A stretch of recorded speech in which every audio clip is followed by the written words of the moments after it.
"This wedding ring belonged to my husband," shouted the lawyer, staring at the waitress, and stood in shock. Barbara Mitchell was waiting for her husband to arrive to celebrate 3 decades of marriage when something chilled her to the bone. Her eyes locked onto the hand of the waitress serving the next table, where a golden wedding ring gleamed, one she knew like the back of her hand. The young woman in a dark apron noticed the piercing gaze and instinctively tried to hide her right hand behind the tray. But it was too late. Barbara had recognized every detail of that unique piece she herself had commissioned 28 years ago. "This ring? Where did you get this ring?" Barbara stood abruptly, knocking over the glass of red wine that spilled across the white tablecloth like a blood stain. The waitress, a girl no older than 25 with brown hair tied in a ponytail, took a few steps back. Her hands trembled as she clutched the tray like a shield. I'm sorry, ma'am, I don't understand." "The ring on your finger," Barbara pointed forcefully. "That's my husband's wedding ring. I had the initials RM and BM engraved together." The other restaurant patrons began turning their heads. The murmur of conversation gave way to an awkward silence. The waitress looked at her own hand as if seeing the jewelry for the first time. "Ma'am, he told me he was single." Her voice came out in a barely audible whisper. Barbara felt her world collapse. Her legs weakened, and she had to steady herself on the chair. After nearly 3 decades building a solid career as a lawyer, defending other women in similar situations, she never imagined she'd one day be the protagonist of such humiliation. "Who told you that?" she managed to ask, though she already knew the answer. The young woman swallowed hard. Her brown eyes welled with tears as she slowly slid the ring off her finger. "Robert Mitchell. He gave this to me 6 months ago when we started seeing each other." The clink of the ring hitting the plate echoed through the dining room like a gunshot. Barbara picked it up with shaking hands and confirmed what she already knew. There were the engraved initials, along with the wedding date, October 15th, 1995. Dear listener, if you're enjoying the story, don't forget to like and especially subscribe to the channel. It helps us a lot as we're just starting out. Now, back to the story. 6 months. Barbara repeated the words as if needing to process them. 6 months ago, my husband said he was working on a special project at the office. He came home late every night. The waitress, who had introduced herself as Ashley Cooper when Barbara demanded her name, looked just as lost. The restaurant manager, a portly man with a graying mustache, discreetly approached, trying to diffuse the situation. "Ladies, please let's handle this calmly."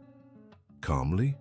Barbara turned to him with a restrained fury that even startled herself. "My husband is cheating on our 30-year marriage with an employee of this establishment, and you want calm." "I didn't know." Ashley burst into tears. "He showed me divorce papers, said he'd been free for 2 years. Barbara felt a sharp pang in her chest. Robert had been so convincing he'd fooled even an innocent young woman. The seasoned lawyer in her began to surface, mentally piecing together the facts. "What papers?" "Official documents, or at least they looked official." Ashley wiped her tears with her uniform sleeve. "He said his ex-wife got the house and that's why he had to rebuild his life slowly." "What house?" Barbara was confused. "The house in the Upper East Side. He said he lost everything in the divorce, and that's why he lived in a small apartment in Brooklyn." Barbara knew that apartment well. It was where Robert kept his fishing gear and sometimes spent weekends when he wanted to be alone to think. She had always respected that space, believing it was important for their marriage's mental health. Barbara's phone vibrated. A message from Robert. "Sweetheart, I'm running late. Complicated meeting. Love you." She showed the screen to Ashley, who paled even further. "This is his number," the young woman murmured. "And where do you usually meet?" Ashley hesitated before answering. "At the apartment in Brooklyn. He said he rented it temporarily while looking for something bigger for the 2 of us." With each revelation, Barbara felt a mix of anger and pity for the situation. Robert had crafted such an elaborate lie that he'd convinced a hard-working young woman he was available. "How long have you worked here?" 2 years. I'm studying business administration at night and working here to support myself." Barbara observed the girl more closely. Ashley had a simple but put-together appearance, well-kept nails without being flashy, a discreet ear piercing. Nothing suggested she was the type to knowingly get involved with a married man. How did you meet? He'd come to dine alone on Thursdays for almost a year. Always asked for the same table, always left a generous tip. One day he started talking, asking about my studies. Barbara remembered Thursdays. Robert always claimed he had late meetings with his partners. It was the day she used to meet friends or catch up on paperwork at home. Did he talk about work? Said he owned a business consulting firm, that he traveled a lot, which was why his ex-wife couldn't handle the marriage. The irony was cruel. Robert did have a consulting firm, but he was a minority partner and rarely traveled. The trips he mentioned were likely romantic getaways with Ashley. "Can I see your phone?" Barbara asked, and Ashley handed it over immediately. The messages between Robert and Ashley were like a knife to Barbara's heart. Declarations of love, plans for the future, promises they'd soon be officially together. Robert had spun an entire fantasy to seduce the young woman. "He promised we'd get married by the end of the year," Ashley confessed. "Said he was just waiting to finalize some legal details of the separation." Barbara returned the phone with trembling hands. 30 years of marriage seemed to crumble before her eyes. All the trips they'd taken together, all the shared projects, all the nights sharing the same bed while he lived this second life. "I need to sit down," she murmured. Ashley immediately brought a chair and a glass of water. Her genuine concern for Barbara's well-being made the lawyer feel even worse about the situation. "Do you have family?" Barbara asked. "My mother and younger brother. My father left us when I was 15. Ashley wiped another tear. "That's why it's so hard to accept I got involved with a married man. I know the pain it causes." The young woman's sincerity was evident. Barbara, even in her own pain, could see that Ashley was also a victim of Robert's lies. "Where's your mother now?" "In Baltimore. She works at a factory. I send her money every month and am saving to bring her to New York when I finish school." Barbara closed her eyes. The girl had noble goals, fighting to build a better life for herself and her family. Robert had taken advantage of her vulnerability and dreams. "Ashley, you need to know I don't blame you for this. You were deceived just as much as I was." The waitress broke into sobs. Other restaurant staff approached, concerned, but the manager discreetly waved them away. "What do we do now?" Ashley asked. Barbara took a deep breath. Her legal mind was starting to work again. "First, you're going to tell me everything you know about Robert. Every place you've been together. Every person he mentioned, every detail you can remember. And then? Then we'll confront him. Together." The idea of facing Robert alongside his young lover was surreal, but Barbara felt it was the only way to get honest answers. Robert would have a hard time lying with both of them there. "Is he coming here today?" "No. Today's Thursday, but he said he was traveling for work." Barbara checked the messages on her own phone again. Robert had indeed mentioned a trip to Chicago, which was supposed to last 3 days. "What trip? Where to?" "Chicago. He said he had an important meeting with investors." Another lie. Barbara knew Robert had no meetings scheduled. She always organized his calendar to avoid conflicts with family commitments. "Ashley, do you have a key to the apartment in Brooklyn?" The young woman nodded hesitantly. "Then let's go there. I need to see with my own eyes how he set up this second life." The drive to Brooklyn was tense. Ashley was driving a modest Corolla that Robert had loaned to her, claiming it was temporary until she could finance her own car. Barbara recognized the vehicle. It was their son's old car, which had been sitting in the garage after he moved to the United States. The apartment was in a middle-class building, nothing luxurious but well located. Ashley opened the door with familiarity, revealing a space Barbara had never seen before. The decor was completely different from their home. Modern furniture, vibrant colors, photographs of landscapes Robert claimed to have visited on his business trips.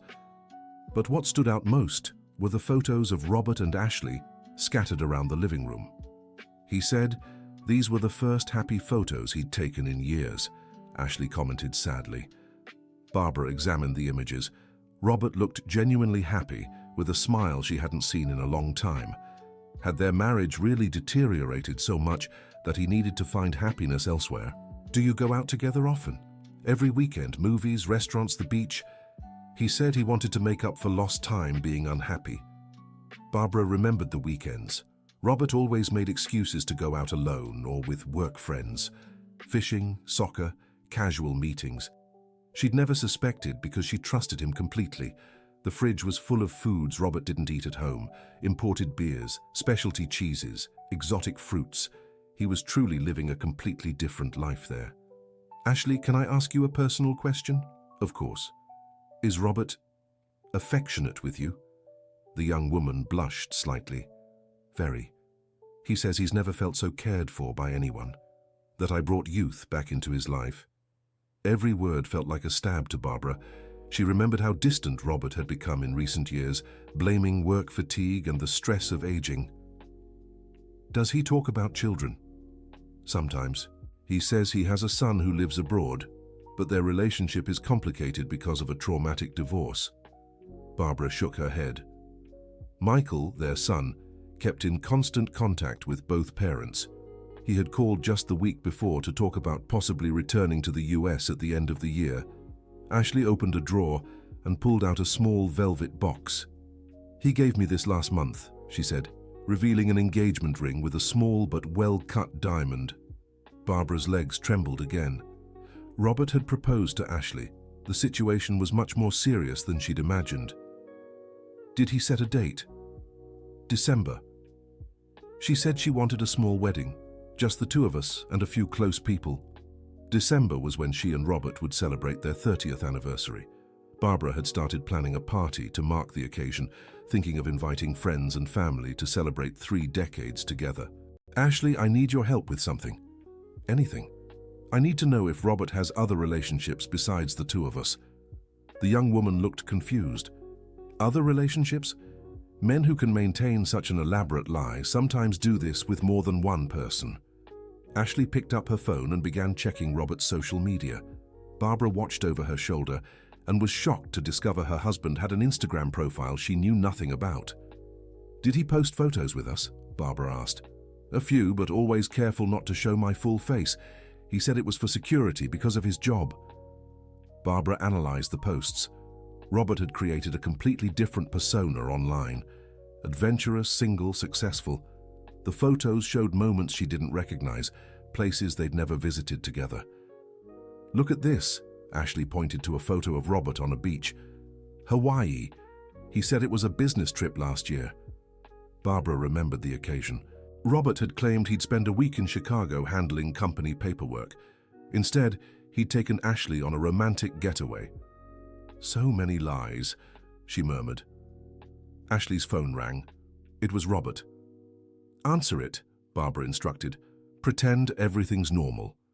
Hi, sweetheart, Ashley answered, putting it on speaker so Barbara could hear. Hi, my princess. Everything okay there? Fine. Are you really in Chicago? Of course, beautiful. Meetings all day. Miss you. Robert? Barbara couldn't hold back. The silence on the other end was deafening. Barbara? What? How? I'm here in your Brooklyn apartment with your fiancée, Ashley. Care to explain this situation? The sound of a car braking, horns in the background. I can explain everything. Then explain, I'm listening. Not over the phone. You two are there together? We are, and we've discovered some very interesting things about your double life. Barbara, please, let me get there. I need to talk to you both in person. Weren't you in Chicago? I was on my way back. I'm almost in New York. Another lie uncovered. Robert had likely been in the city the whole time. How long until you get here? An hour, tops. Barbara hung up and looked at Ashley, who was pale as a ghost. An hour to prepare ourselves, Barbara said. Prepare for what? To hear his side and decide what to do with our lives. Ashley sat on the couch where she used to watch TV with Robert. Her hands trembled as she fidgeted with her engagement ring. Are you going to leave him? I don't know. First, I need to understand how we got here.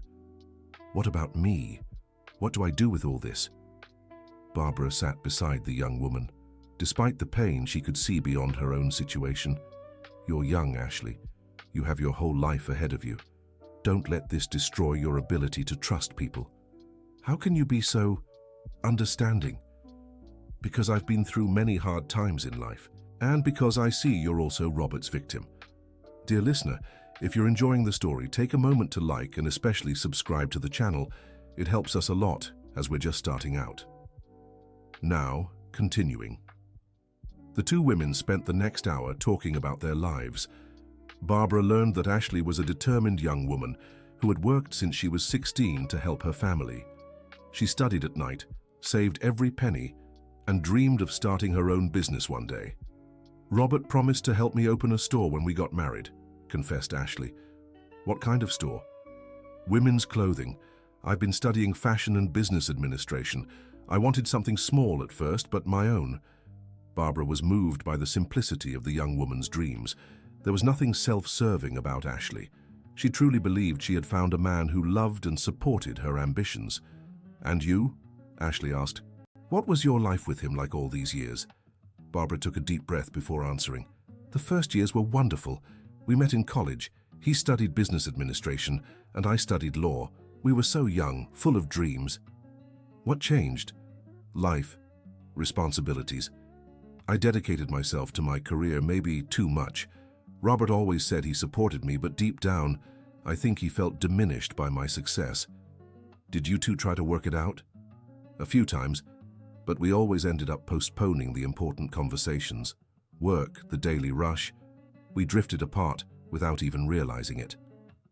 Ashley listened carefully, trying to understand how a marriage of so many years had reached this point. "Did he ever show dissatisfaction?" "Yes, but indirectly. Comments about other women, complaints about me working too much, suggestions that I should be more feminine." "And you didn't notice he was pulling away?" "I did, but I thought it was just a phase. That it would pass naturally." The two were interrupted by the sound of a key in the lock. Robert had arrived. He opened the door and froze when he saw the two women sitting side by side on the couch. His expression cycled through several emotions in seconds: surprise, fear, guilt, and finally resignation. "Hi," he said simply, closing the door behind him. Robert looked his 52 years but was well kept. Neatly trimmed grey hair, a bit of stubble that gave him a charming look, casual but high-quality clothes. It was easy to see how he had won Ashley over. "Sit," Barbara ordered, pointing to the armchair across from them. He obeyed silently, avoiding direct eye contact with either of them. "Well," Barbara crossed her arms, "I know there's no excuse for what I did." "We don't want excuses. We want explanations." Robert ran his hands through his hair, a gesture Barbara recognized as a sign of extreme nervousness. "It started 2 years ago. I was going through a crisis, feeling old, invisible, irrelevant. And the solution was to lie to two women? It wasn't planned," he defended himself. "Ashley was kind to me during a hard time. We talked a few times, nothing serious."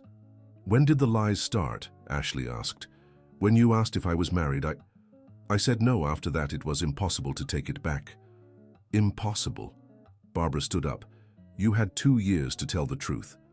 "I know, but every time I thought about it, I saw how happy Ashley was, how focused you were on work and seemed content that way."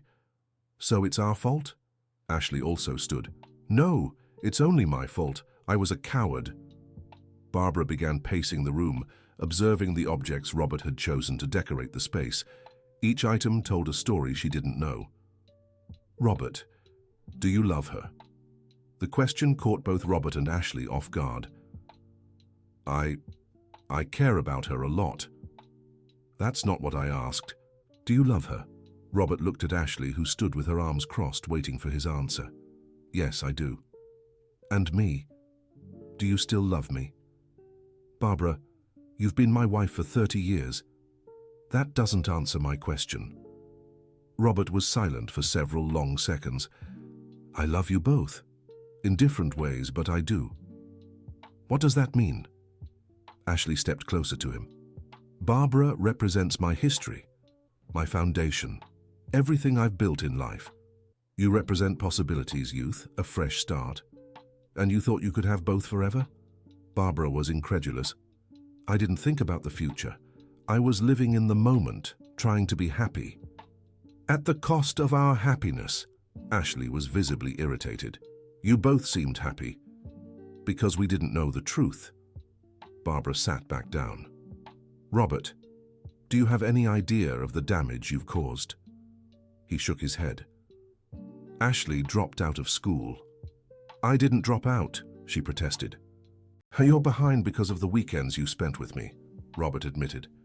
And you're saving less because he takes you to expensive places, Barbara continued. What about me? Robert tried to defend himself. Do you think this was easy for me, living divided all the time? You created this situation. Ashley's eyes welled up again. And now? Barbara asked. What's your plan? Robert fell silent again. There is no plan, is there? Barbara pressed. I thought, maybe you could forgive me and we could find a solution. What kind of solution? Ashley demanded. I don't know. Maybe we could talk about the possibilities. Robert, Barbara used her courtroom tone. Are you suggesting some kind of shared arrangement? I don't know. I just know I don't want to lose either of you. But you've already lost us, Ashley said softly. The words hung in the air. Robert seemed to finally grasp the gravity of the situation. Please don't decide anything now. Let me explain better. Explain what? Barbara was exhausted. That you're selfish, a coward? That you chose lies over facing your problems? That I made terrible mistakes, but I've learned from them. What have you learned? Ashley crossed her arms. That I can't build happiness on lies. That both of you deserve so much more than I've given. And what do you plan to do with that lesson? Barbara asked. Whatever you decide, I'll respect it. If you want me gone, I'll leave. If you give me a chance to make things right, I'll spend the rest of my life trying to earn your forgiveness. Ashley stepped closer to Robert and held out her hand. The ring. He took the ring from his pocket and handed it to her. She immediately passed it to Barbara. This ring represents 30 years of my life, Barbara said, studying it. 30 years of commitment, trust, partnership. And now? Robert whispered. Now it means nothing. Barbara tucked the ring into her purse and headed for the door. Where are you going? Robert stood. Home, I need to think. Can I come with you? No, I need to be alone. What about me? Ashley looked lost. You need to think too, Ashley, about what you want from life, about the kind of man you want beside you. But what about us? Robert insisted. There is no us, Robert. There's you, me, and Ashley. 3 people who need to decide what to do with their lives from now on. Barbara left the apartment, leaving Robert and Ashley alone to process the conversation. The drive home was a blur. Barbara drove on autopilot, her mind racing with everything she'd learned. When she arrived, the house was exactly as she'd left it before going to the restaurant, the table set for 2, candles still in place, fresh flowers she'd bought for their anniversary. She sank into her favorite armchair, where she usually reviewed case files, and tried to gather her thoughts. The phone rang several times, Robert trying to reach her, but she didn't answer. The next morning, Barbara woke up still dressed in the armchair. She'd fallen asleep there, physically and emotionally drained. Her first thought was that she needed to go to work, to maintain some semblance of normalcy, at least outwardly. At the office, she tried to focus on pending cases, but it was impossible. Her secretary, Ms. Susan, noticed something was wrong. Dr. Barbara, are you okay? I'm fine, Susan, just a bad night's sleep. Should I cancel your morning appointments? No need. Work will do me good. But it didn't. During a meeting with a client, Barbara caught herself thinking about Ashley. The young woman was at that very moment discovering the man she loved had shattered her future dreams. Doctor, the client was speaking to her. Sorry, could you repeat that? I asked about the case deadlines. Of course. Let's review. By 2 in the afternoon, Barbara couldn't take it anymore. She asked Susan to cancel the rest of her appointments and left the office. With no particular destination, she ended up driving back to the restaurant where it all began. Ashley was there, serving tables with her usual efficiency, but Barbara noticed her eyes were swollen from crying. Can I talk to you? Barbara approached her during a break. Sure, let's step outside. They sat on a bench on the sidewalk in front of the restaurant. How are you holding up? Confused, Ashley answered honestly. I spent all night trying to understand how I could be so naive. You weren't naive, you were trusting. There's a difference. Really? I should have suspected something when he kept canceling on special dates, when he never took me to his place, when… Ashley, stop. You did what anyone in love would do. You believed the man you loved. And now, what do I do with all this? Barbara studied the young woman. Even with puffy eyes and sadness written on her face, Ashley carried herself with admirable dignity. What do you want to do? Go back to Baltimore. Finish college there, start over, far away from all this. That's an option. But first, can I suggest something else? Of course. How about we talk to Robert together? One last time, to close this chapter properly. Ashley thought for a few seconds. You're right, I deserve a better explanation. Then let's go. Now. They returned to the apartment in Brooklyn, where they found Robert exactly where they'd left him the night before. He was sitting on the couch, still in the same clothes, looking like he hadn't slept. Barbara, Ashley. He stood immediately. Sit, Barbara ordered. We have some questions and you'll answer them with complete honesty. Robert nodded and sat back down. First question, Barbara began. Did you ever truly intend to marry Ashley? Yes. I was convinced I could leave you and start a new life. What changed?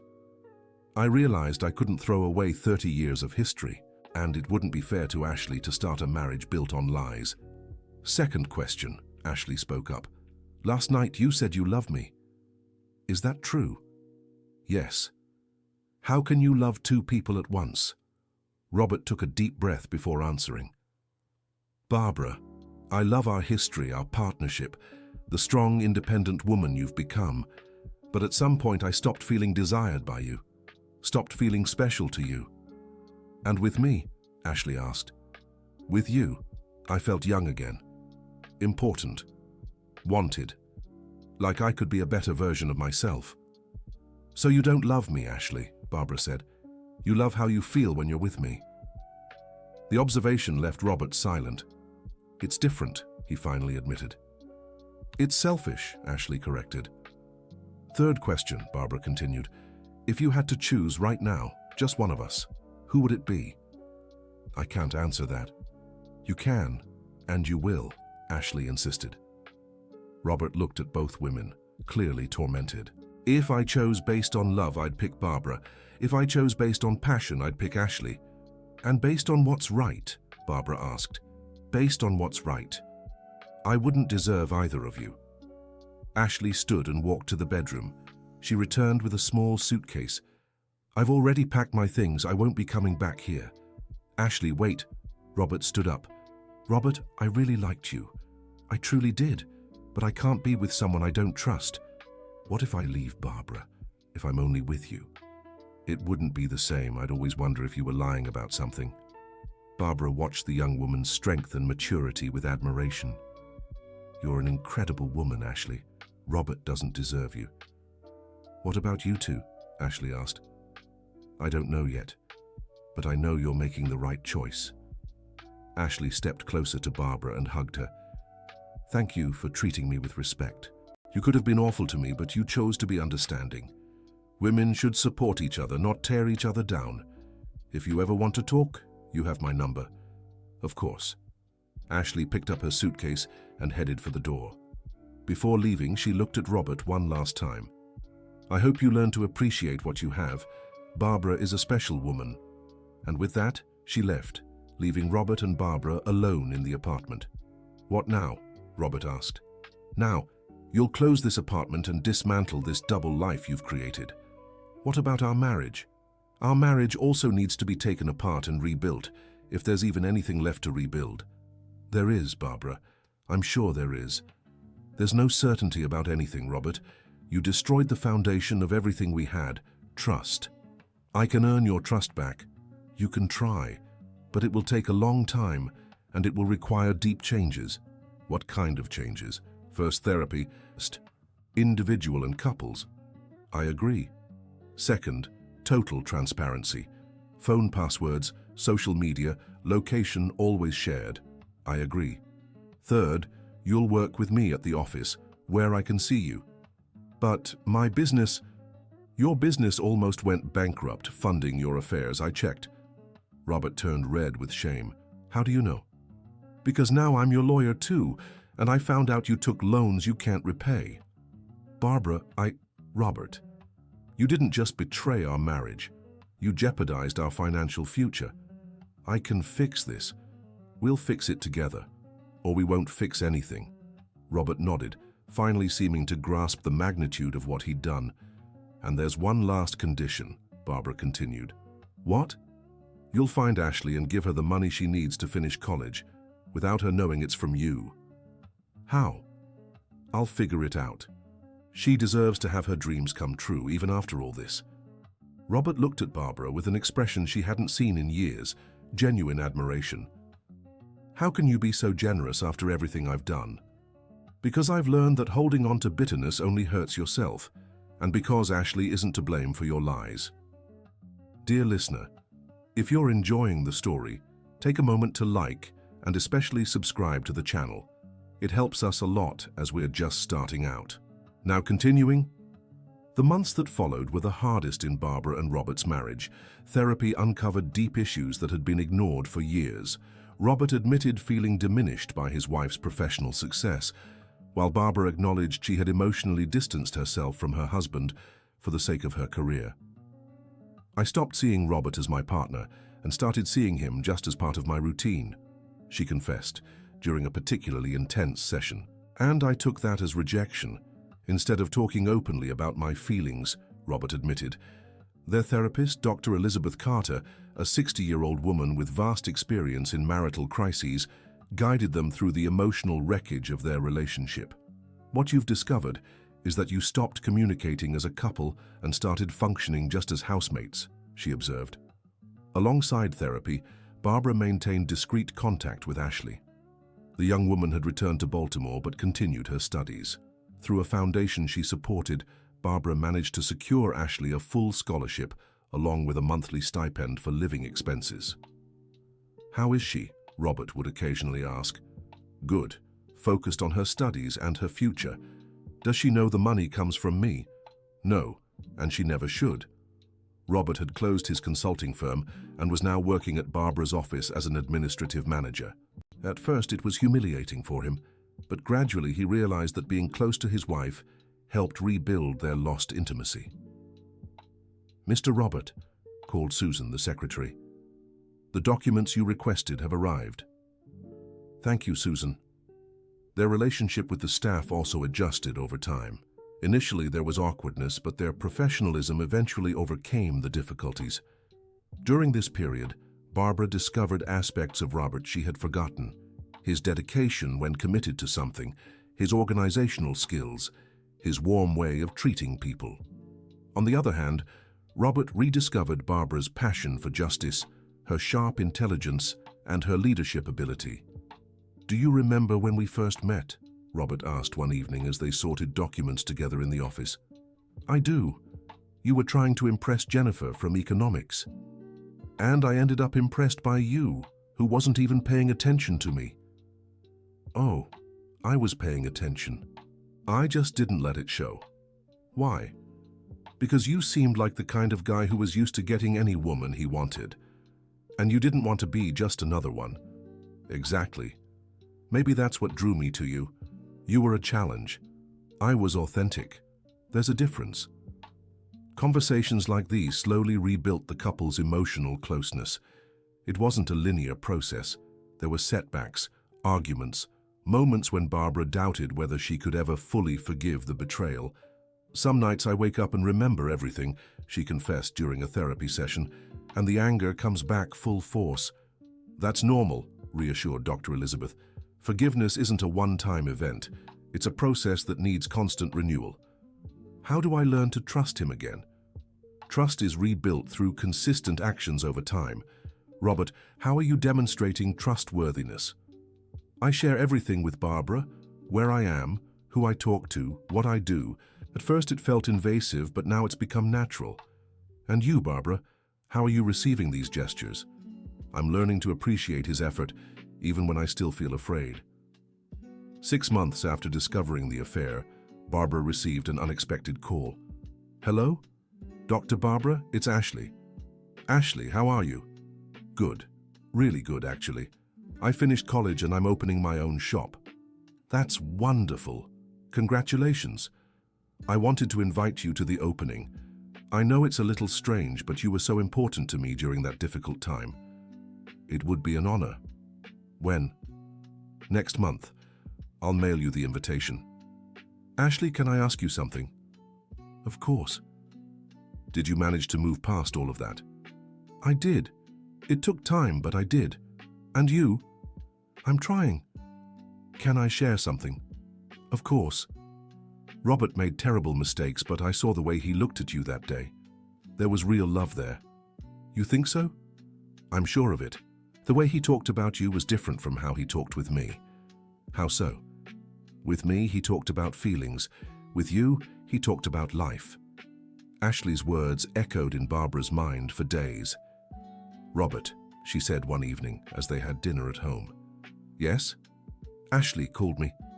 Robert stopped eating and looked at Barbara with concern. How is she? Good.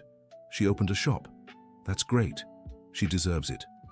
Robert, why did you cheat on her? The direct question caught Robert off guard. They had discussed the topic extensively in therapy, but never so bluntly. Because I was afraid. Afraid of what? Of growing old, of no longer being interesting, of you realizing you could have someone better. And what did Ashley represent? Youth, admiration, the feeling that I could still win someone over. You needed external validation. I did, and that was selfish and cowardly. And now, do you still need it? Robert thought carefully before answering.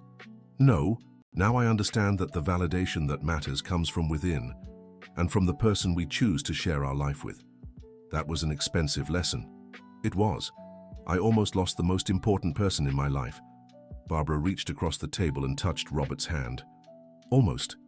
At the end of the first year after the discovery of the affair, Barbara and Robert took a trip together for the first time in years.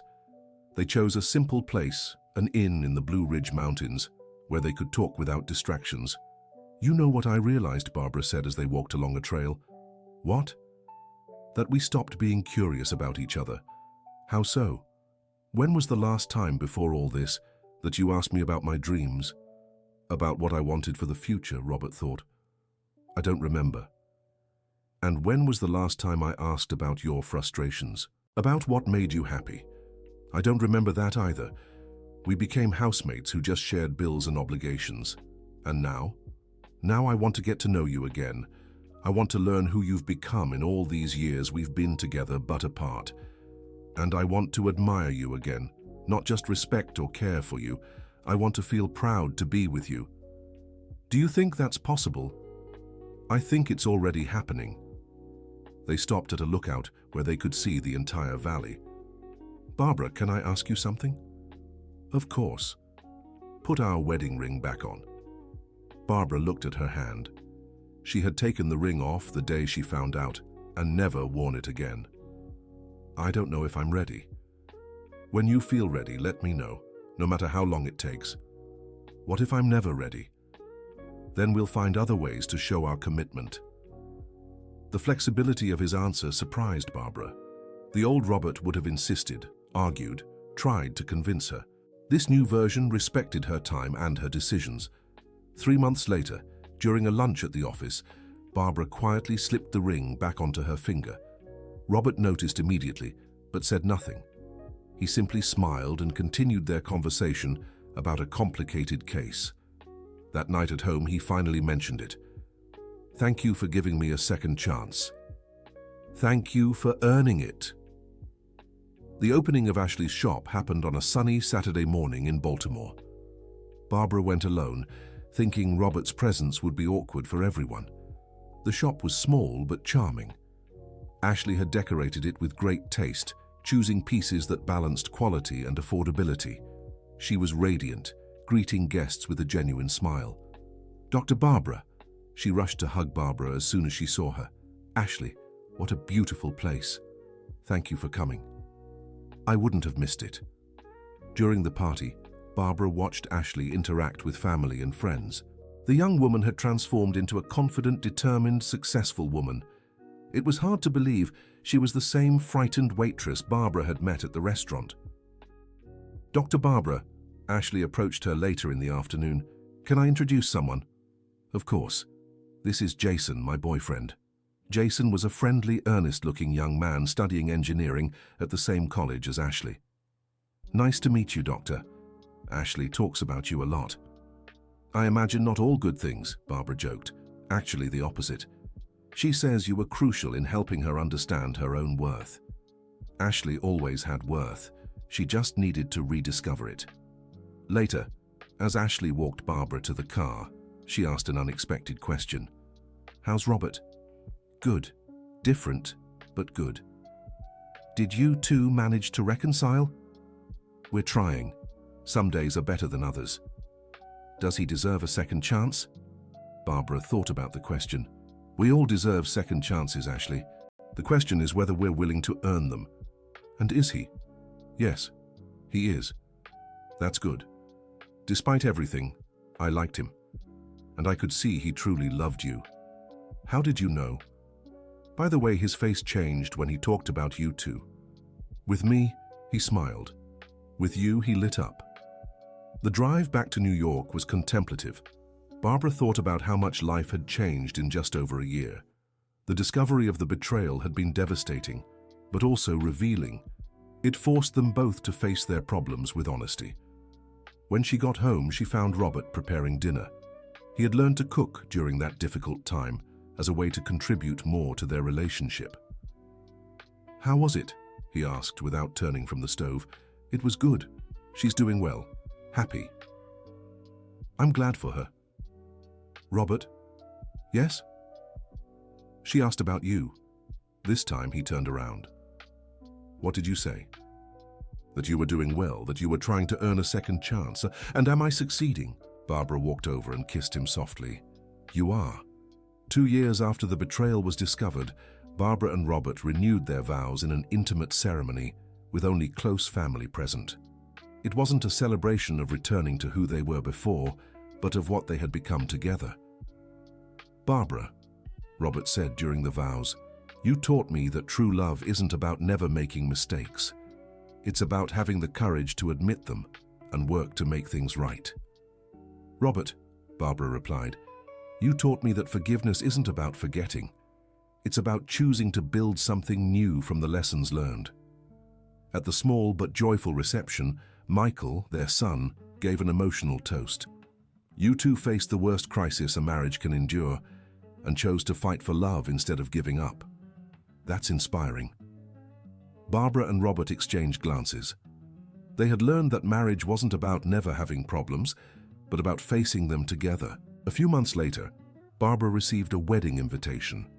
Ashley was marrying Jason. Along with the invitation was a note. "Dr. Barbara, I wanted you to know I've found a true love, built on honesty and mutual respect. Part of that is thanks to the example you set, showing me it's possible to face adversity with dignity. I hope you've both found the happiness you deserve. Warmly, Ashley." At Ashley's wedding, Barbara and Robert were greeted with genuine warmth. There was no awkwardness or resentment left, just the recognition that everyone had grown from the experience. "You came!" Ashley rushed to hug them. "We wouldn't miss it for the world," Barbara said. "Jason," Ashley called to her groom, "these are the special friends I told you about."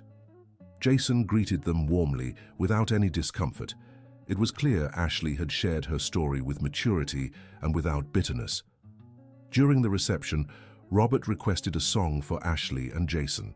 "This song represents new beginnings," he said into the microphone.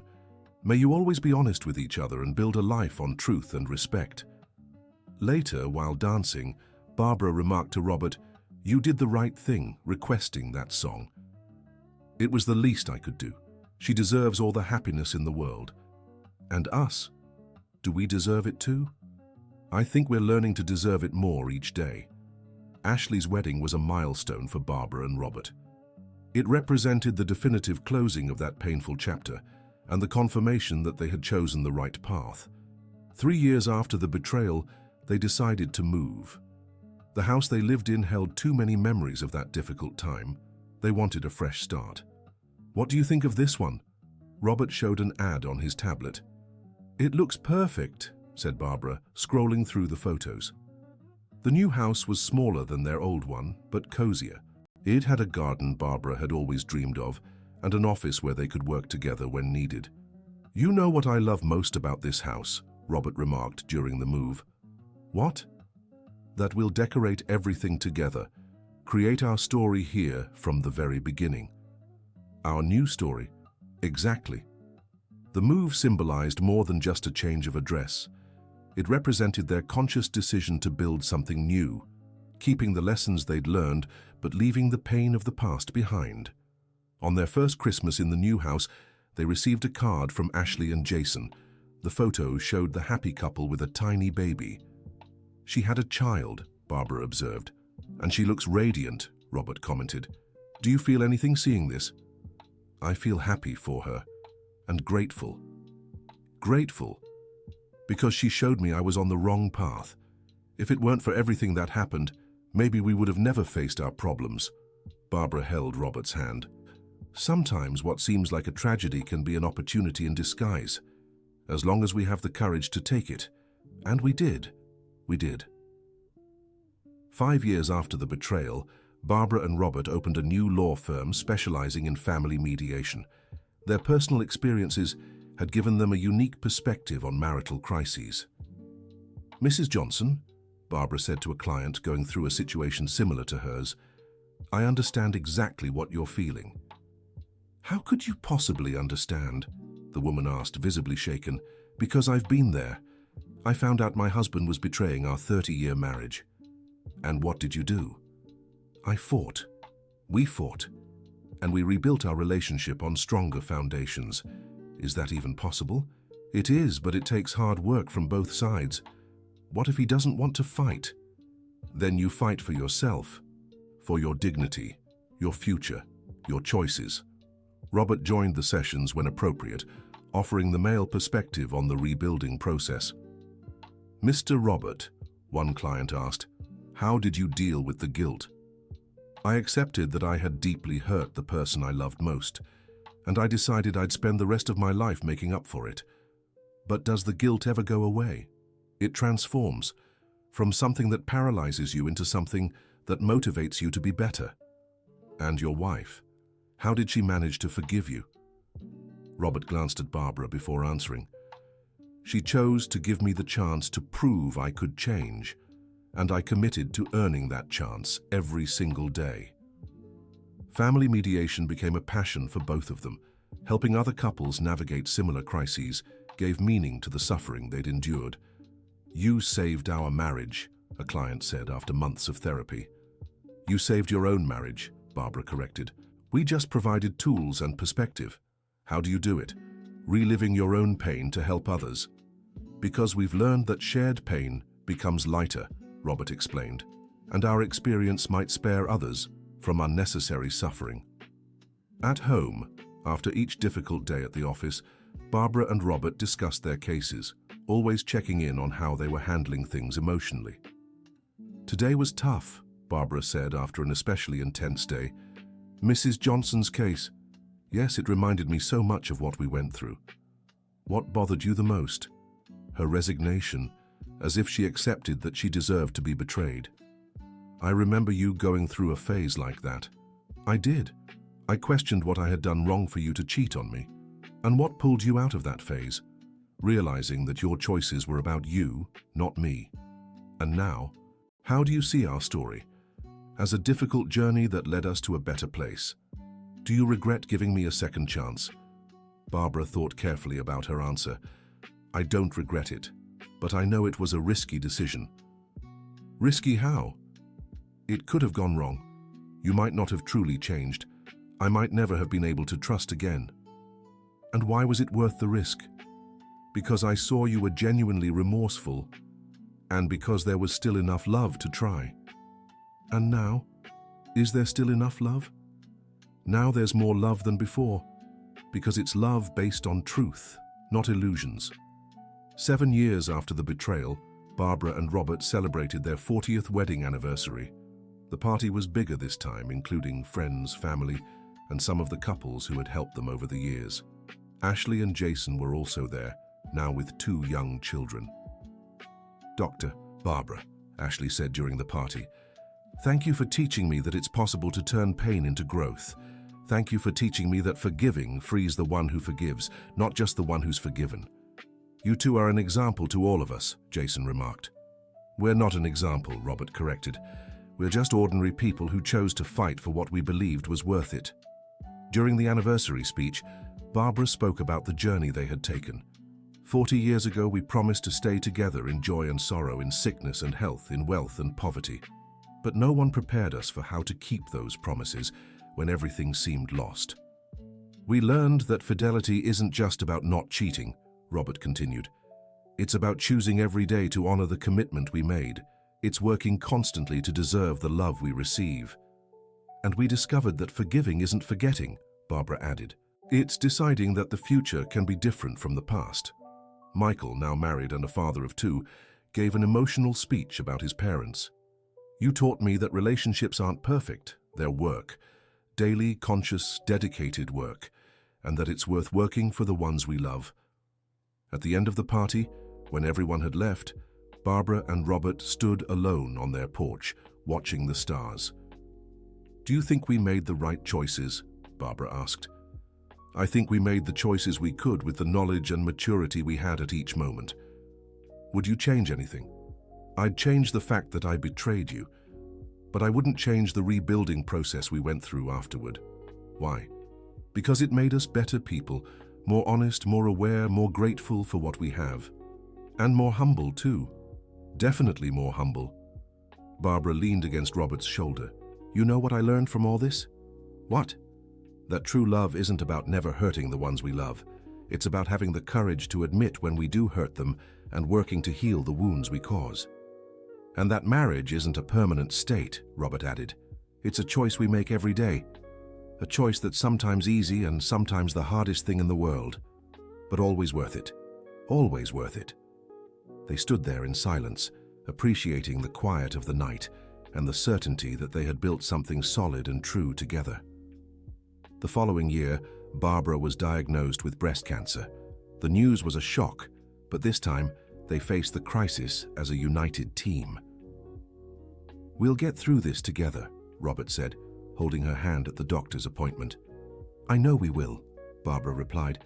"Now, I know you won't abandon me when things get tough. I'll never abandon you again, under any circumstances." The treatment was long and difficult. Barbara lost her hair, had days of extreme weakness, moments of despair. Robert was always by her side, caring for her with a dedication that touched everyone who knew them. "You don't have to be here every single hour," Barbara said during a particularly difficult chemotherapy session. "Yes, I do. You stood by me when I least deserved it. Now it's my turn to stand by you when you need me most. Even if I'm bald and have no energy? Especially then, you've never been more beautiful." Liar. Truth teller. You're fighting for your life. There's nothing more beautiful than that. During the treatment, they received visits from many of the couples they had helped over the years. Ashley came from out of town with her kids to spend a weekend taking care of Barbara. "Why are you doing this?" Barbara asked. "Because you taught me that women should support each other, and because you matter to me. Even after everything that happened. Especially because of everything that happened, you showed me how to turn pain into strength." Barbara's recovery was gradual but steady. Robert was there for every step, every small victory, every moment of improvement. "The doctors say the cancer is gone," Barbara shared after an appointment. "Thank God," Robert hugged her tightly. "You know what I thought when I got the news?" "What?" "That I want to live many more years by your side. And I want to be by your side every single one of those years. Even on the hard days? Especially on the hard days." The experience with cancer deepened their bond even further. They proved to themselves they could face anything together. "You know what I realized?" Barbara said during a walk on the beach a few months after treatment ended. What? That life is too short to hold grudges, too short not to say what we feel, too short not to cherish what we have. And what do we have? We have a story. We have love. We have the certainty that we can overcome anything together. And we have time to build more good memories. We do. Plenty of time. 10 years after the betrayal, Barbara and Robert decided to write a book about their experience. They wanted to help other couples going through similar crises. How should we start? Robert asked. From the beginning, with complete honesty. Even the most painful parts? Especially the most painful parts. That's where people need the most help.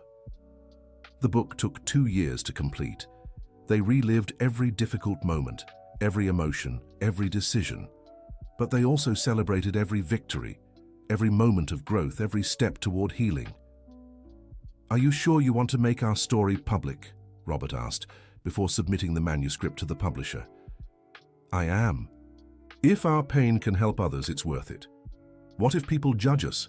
Then they'll miss the chance to learn from our mistakes. The book was an unexpected success.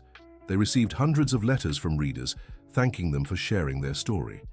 You gave me hope when I thought all was lost, Barbara read from one letter. My husband and I decided to try saving our marriage after reading your book, Robert read from another. It was worth it, Barbara said. Absolutely worth it. 15 years after the betrayal, they founded an institute dedicated to family mediation and supporting couples in crisis. The Rebuilding Together Foundation became a national reference on the subject. You've built something wonderful, Ashley remarked during a visit to the institute. We built it together, Barbara corrected. Every couple who's come through here has contributed to this work. How do you stay motivated to keep helping others? By remembering where we came from, answered Robert, and knowing that every couple we help makes our own pain worth it. The foundation has assisted thousands of couples over the years. Some managed to reconcile, others chose to separate amicably, but everyone left with greater clarity about their choices. What makes me proudest of our work, said Barbara during an interview, is that we teach people how to end relationships with dignity when necessary and how to rebuild relationships with love when possible. Our experience taught us that not all marriages should be saved, Robert added, but everyone deserves an honest chance at healing. 20 years after the betrayal, Barbara and Robert celebrated their 50th wedding anniversary. The party was a celebration not just of their marriage, but of everything they had built together. 50 years, Barbara said in her speech. 30 years of innocence and 20 years of wisdom. The first 30 were about discovering who we were, Robert continued. The last 20 were about choosing who we wanted to be. And we chose to be people who turn hardships into opportunities, said Barbara. Who turn pain into growth, Robert added, and who turn wounded love into stronger love. Michael, now with teenage children, gave a speech about his grandparents. You taught me that real relationships aren't tested in easy times, but in impossible ones, and that it's worth fighting for what we love. Ashley, now a successful businesswoman, also spoke at the party. You taught me that the worst experience of our lives can become the greatest lesson we ever learn. At the end of the celebration, Barbara and Robert found themselves alone in their garden. Do you regret anything? Robert asked. I regret the pain we went through, but I don't regret the path we took. Neither do I. Robert? Yes? Thank you for fighting for us. Thank you for giving me the chance to fight, and thank you for teaching me that love is a choice we make every day. Thank you for choosing me every day, even when I didn't deserve it. They kissed under the stars, as they had so many times over the years, but this time with absolute certainty that they had built something unbreakable together. When Barbara turned 70, they decided to travel to all the places they'd always wanted to visit. They were no longer the dream-filled young adults who met in college, nor the middle-aged couple who had faced the greatest crisis of their lives. They were two mature people who had learned to cherish every moment together. You know what amazes me most about our story, Barbara said during a trip to Europe. What? That we turned our greatest weakness into our greatest strength. How so? The betrayal could have destroyed us, but it taught us to be honest, vulnerable, grateful. It made us better people and better partners. And it gave us a purpose, Robert added, helping others turn their crises into opportunities. Do you think our story had a happy ending? I think our story doesn't have an ending. It has a continuation. And what's the continuation? To keep choosing love every day, to keep growing together, to keep helping others discover that anything can be rebuilt with love and determination. Barbara smiled and held Robert's hand. Then let's keep writing our story. Forever. Forever. End of story. And now, dear listener, what did you think of this journey of love, betrayal, and rebuilding?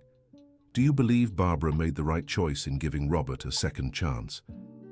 Leave your thoughts in the comments. We'd love to hear what you think. And don't forget to subscribe to the channel for more heartwarming stories like this one.